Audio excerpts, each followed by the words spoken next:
আসসালামু আলাইকুম। আমি মাহিয়া মাহি। আশা করি সবাই অনেক ভালো আছেন। আজকে এরকম একটা ভিডিও করতে হবে, এটা আমি ভাবি নাই আসলে কখনো, যে এরকম একটা ভিডিও আমার করতে হবে, সেটা আপনাদেরকে আমার বলতে হবে।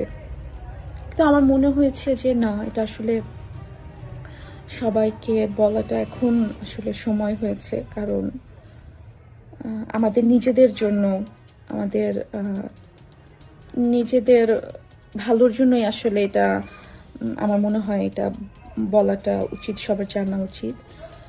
সেটা হচ্ছে যে আমি আর রকিব, আমরা আসলে খুব ভালো আন্ডারস্ট্যান্ডিং থেকেই আমরা একটা বিয়ের সিদ্ধান্তে এসেছিলাম এবং আমরা খুব ভালোই ছিলাম।